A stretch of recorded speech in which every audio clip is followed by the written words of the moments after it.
Hey everyone, I'm Zenith Priest, and welcome to my introduction for Fractured Days with the Sky, where I will give you insight into the nature of the spirit and show you how to drive off the invaders by turn 5.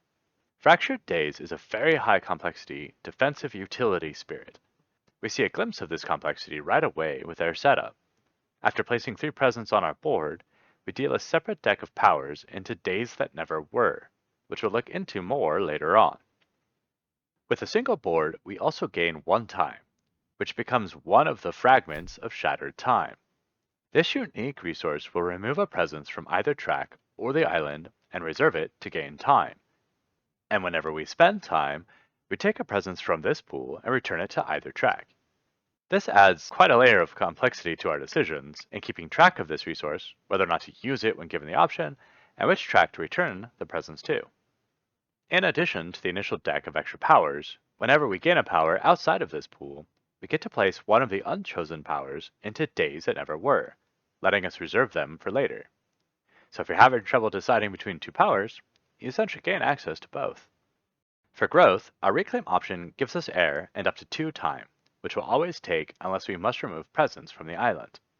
Our second option gives us moon and a power, lets us play presence at range, and grants 2 options to gain time or extra card plays.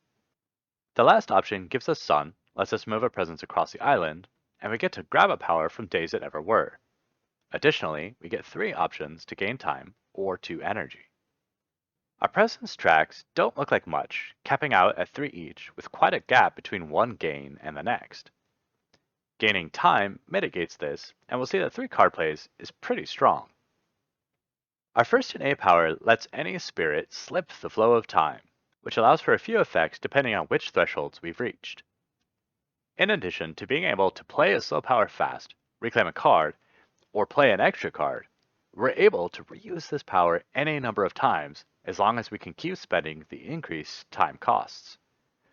This is really powerful, though it'll take a couple turns to set up effectively, and arguably a lot of practice to fully realize its potential. Visions of a Shifting Future offers a glimpse of the next event or invader card, and depending on our elements, we can deny it or put it back, albeit with some uncertainty. Having this knowledge helps prepare for what's to come, or denies a devastating reveal. Turning to unique powers, Absolute Stasis locks a land at range from a sacred site out of the game, except for victory and loss conditions. Useful in a number of ways, from locking out a threat for a turn to isolating parts of the island, this reduces the problems you'll see in the next Explore. Below the Arc of Years will be our heavy lifter, having several effects in a nearby land, depending on what's there. If it's empty, we clean up light. With invaders, they build and ravage, and if there's Dahan, we add another Dahan, then push up to 2 of them. Lastly, we can spend time to repeat this power in the same land. We'll rarely use this to clean blight, and instead seek to pair it with a defensive power to clear the land completely, or overload a land and clear it anyway after it blights. Whether or not we repeat the power depends largely on the board state, though with extra energy and time, it's fun to simply watch the Dahan populations rise. Pour Time Sideways shifts the way in which certain actions are resolved, depending on where you move your presence with this power. The board we remove our presence from resolves these powers 1 fewer time, and the board we put presence onto resolves them 1 more time. This is a fairly situational power, requiring awareness of all boards in play to determine its best use. But in these situations, it creates enough of a tempo swing to give another board reprieve or secure a victory. On a single board, this power has almost no application, unless its elements help achieve a major threshold. Though most of the time, it's first in line to be forgotten. The Past Returns Again swaps out the top card of the invader deck for 1 in the discard. Since we don't have any cards discarded until turn 3, we can spend the first couple turns considering what we're seeing as potential candidates for return. Choosing lands that will be isolated, or lands about to ravage that we can clear even with the extra explorers are both useful options. Note that the time and energy cost to use this power goes up with more players. Since most strategies with Fractured Days rely on Days That Never Were, let's jump right into the demo game.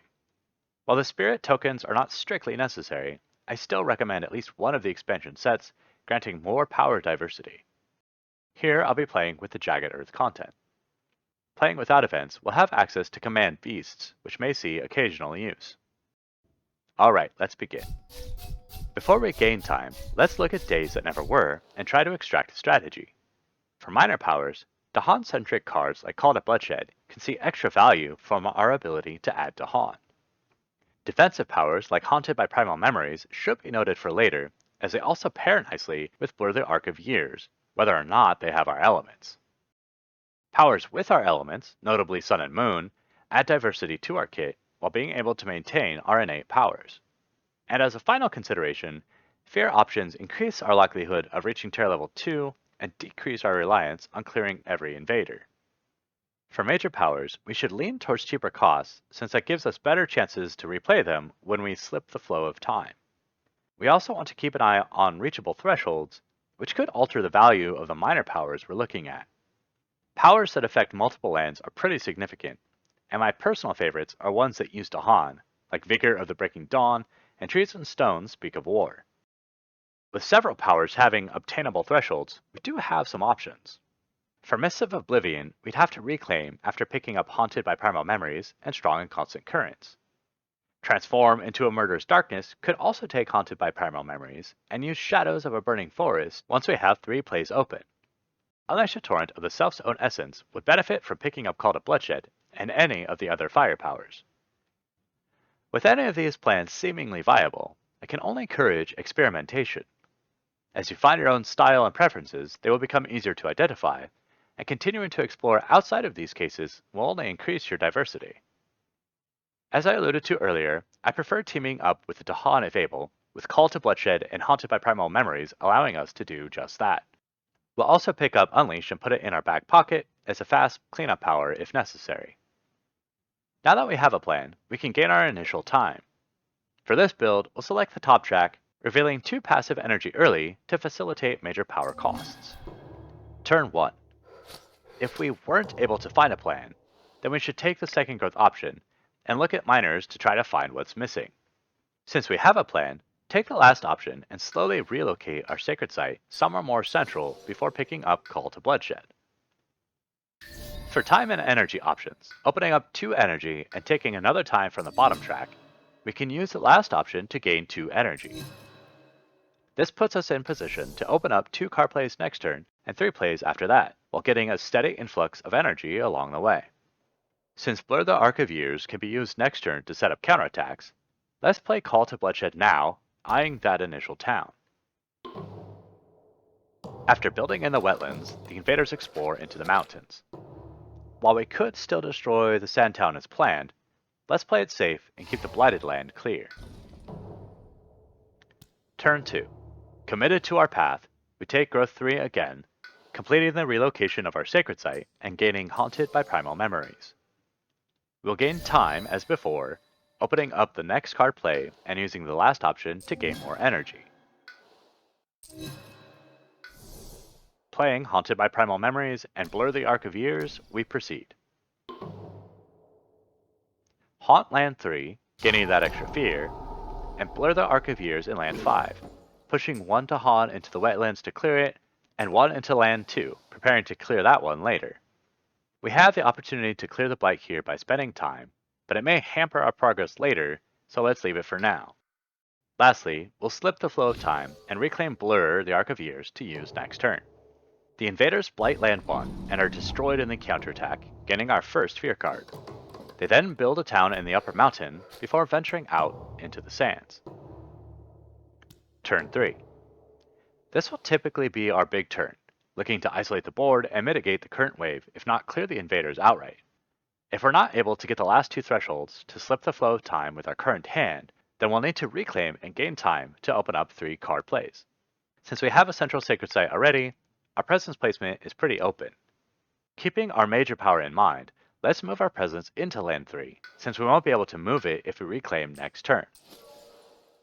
Gaining Unleash a Torrent of the Self's own essence, and forgetting Pour Time Sideways, our final 3 options will follow our normal pattern of opening up the next card play and gaining 2 energy. Playing the Past Returns again, Absolute Stasis, and Blur the Arc of Years, we also hit the last tiers of Slip the Flow of Time with a fair amount of time and energy in reserve. Playing this out gets rather complicated, and depending on what we've gained can look completely different game to game. A couple guidelines. Keep in mind all powers, even ones in the discard, and consider your power orders before starting to resolve them. Filtering through days that never were, and this time-traveling journey here, is what earns Fractured Days their very high complexity status, and with the only way out being through, let's see what we can do. Blurring the Arc of Years in Land 1, push 2 Dahan into the upper mountains. Placing time on the plays track, we repeat the effect, pushing 1 Dahan into the sands and the other into the jungles, completing our setup in both lands. Slipping the flow of time, we reclaim and play Haunted by Primal Memories, defending land 8. Slipping the flow of time again, placing time on the bottom track, let's take the opportunity to use Visions of a Shifting Future. Doubling up on sands is going to be pretty good for us, so we'll keep the chance of it showing up. Our reclaim is going to be Call to Bloodshed, which we'll also play. Slip the flow of time once more, placing 1 time on each track. After using Call to Bloodshed to clear land 7, we'll reclaim and immediately play Haunt again in the wetlands to earn our second Fear card. Speaking of Fear, using Command Beasts for Fear ensures we'll see Terror level 2. We'll also put the lower sands into absolute stasis, placing time back on either track. And with some luck, we won't see any invaders added this turn. We should always consider the pass returns again here, but this game, wetlands isn't something we really want to see happen. However, there are many games where this power is useful in ensuring a beneficial explore. Just make sure if you do use it, use Visions of a Shifting Future first, if at all, otherwise we'll mess up our carefully laid plans. For our Fear cards, Trade Suffers has no effect this game, and Dahan on their guard adds extra defense to the Ravaging Mountain, which takes no damage as the Dahan clears the invaders there. With nowhere to build, the invaders do in fact find the sands outside their reach. Turn 4. With only a couple buildings left and Terror level 2 in sight, reclaiming will be the simplest way to get there, opening up 2 card plays with our time gain and playing Blur the Arc of Years and unleash a torrent of the Self's own essence. Blurring the jungle will trigger Terror level 2